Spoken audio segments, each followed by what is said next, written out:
Hi, I am Maniza Riyaz. Welcome to my channel. तो हमने देखा था कि जब भी लता जी की डेथ हुई तो शाहरुख खान जो हैं वहाँ गए और उन्होंने दुआ पढ़ के जो है वो फूंक मारी और उस पे इतना मतलब बड़ी बात बना दी कि थूका उन्होंने। पहले तो मुझे ये समझ ही नहीं आता लोगों के दिमाग में ऐसी चीज़ें आती कैसे हैं। अगर कोई इतने बड़े लेजेंड पे थूकेगा तो वहाँ खड़ी इतनी जो आर्मी है, लोग हैं, क्या उसे पकड़ेंगे नहीं? क्या उसे कुछ कहेंगे नहीं? तो सोचने वाली बात है कि ऐसी बात उठाने से पहले, और अगर किसी ने उठा भी दी है तो भी लोगों को कॉमन सेंस यूज़ करना चाहिए कि क्या कोई दूसरा उसको वो करने देगा, उनकी फैमिली उसे वैसा करने देगी? तो बहुत सोचने की बात है। और ये है मुस्लिम्स में, सभी जानते हैं, इंडिया में इतने सालों से मुस्लिम साथ रहते हैं तो सभी जानते हैं, उसके लिए किसी को कुछ बोलने की या हमें जस्टिफिकेशन देने की ज़रूरत नहीं है कि नमाज के बाद जो है वो दुआ करते हैं, या किसी की मौत हुई है या किसी की सेहत है, कोई बीमार है, हमारे इस्लाम में जो है वो दुआ करके फूकते हैं ताकि उनको, उनके साथ अच्छा हो, उनकी सेहत अच्छी हो, या जो चला गया है उनके लिए रास्ते आसान हो, उनके लिए जो है ना मंजिल जो है वो जन्नत की बढ़े। इस तरह की बहुत सी चीज़ें होती हैं तो हम दुआ करके फूकते हैं जाने वाले पे या जो बीमार है उस पे। तो ये हमारा अकीदा, हमारा तरीका है, ना कि किसी पे थूकना है। तो ये बड़ी अजीब सी बात हुई थी और मैं बहुत टाइम से इस पे बात करना चाह रही थी, पर मुझे टाइम भी नहीं मिला, और जब टाइम मिल भी रहा था तो कुछ ना कुछ चलने की वजह से इस पे बात नहीं कर सकी। मगर ये चीज़ बड़ी ही अजीब सी थी, मतलब कॉमन सेंस ही लोग नहीं यूज़ कर रहे हैं आजकल। बस किसी ने कुछ बोल दिया वो उसी पे ही चले जा रहे हैं, दिमाग लगाते ही नहीं है, दिमाग को ना रख दिया है साइड में सब लोगों ने। तो कि भाई अब तो ना हमें इसे यूज़ नहीं करना है, क्योंकि हम जो है ना इतनी मेहनत कर नहीं सकते कि इसे यूज़ करें। तो हमें जो जो दिखेगा हम उसके पीछे पीछे निकल जाएंगे, और हम अगर या तो बेवकूफ़ पूरे दिखने शुरू हो जाएंगे या फिर हम बहुत ही अक्लमंद दिखने शुरू हो जाएंगे, लेकिन अपना दिमाग नहीं लगाएंगे। किसी और ने कुछ उंगली की तो इतनी सिंपल बात नहीं समझ में आई कि अगर शाहरुख खान ये करता तो वहीं खड़े हुए लोग उसे पकड़ लेते ना, तब वहाँ तो इसका मतलब है उसने कुछ गलत किया ही नहीं है। गलत नहीं किया है तो बेकार बात उठाना, बेकार उस पे बस कुछ बनाना है, सबको बस ना अटेंशन चाहिए और उसके लिए वो कुछ भी कर रहे हैं। तो खैर, आप जो अटेंशन लेना चाह रहे थे आपको अटेंशन मिल गई है।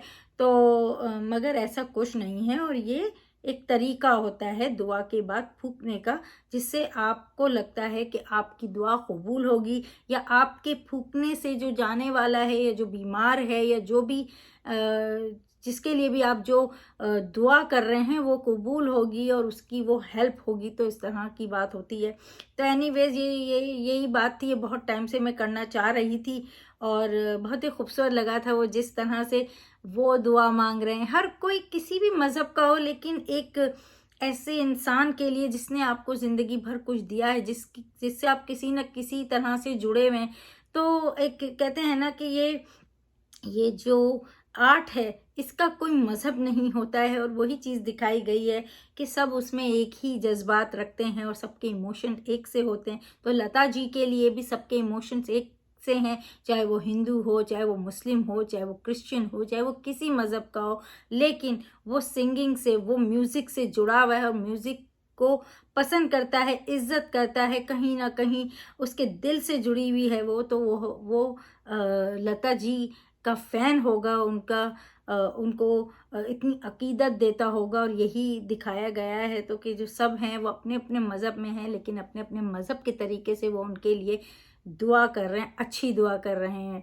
तो एनीवेज यही एक बात थी जो बहुत टाइम से मैं बोल नहीं पा रही थी, और आज मैंने सोचा चलो इस पे बात ही कर दूं। लेकिन ऐसा कुछ नहीं है। तो जो लोग भी नेगेटिव चीज़ें लेकर आते हैं, आप ट्राई करो कि अपना दिमाग यूज़ करो। किसी ने भी कुछ बोल दिया, बस लड़ना झगड़ना ही है, थोड़ी ज़िंदगी है, हंसो बोलो समझो, पीस से रहो। इतने सब एजुकेटेड हो रहे हो, लेकिन फिर भी दिमाग को जो है ना साइड में ही रख दिया है और यूज़ नहीं कर रहे हो। तो फिर ऐसी एजुकेशन का क्या फ़ायदा जो आपको बेसिक मैनर, बेसिक चीज़ें भी नहीं समझा सके और आपकी आंखें भी ना खोल सके। तो खोलो खोलो अपने दिल दिमाग को खोलो और दुनिया को देखो, नफ़रत को हटाओ, गुस्से को हटाओ।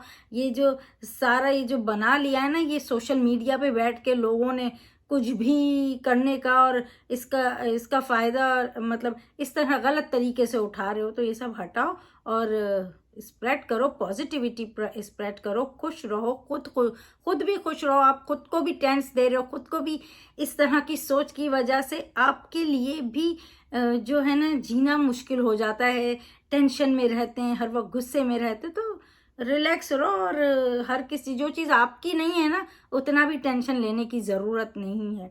और जैसे मैंने बोला कि शाहरुख खान ने थूका नहीं फूका, और हर इंसान ने आपको बता ही दिया होगा, लेकिन चलो मुझे भी लगा मैं भी अपने तौर से कह दूं तो मैंने कह दिया। एनीवेज, सब्सक्राइब माय चैनल, ऐसी ही छोटी छोटी बातें हम करते रहेंगे, लाते रहेंगे, तो subscribe Muniza Riaz channel and see you soon.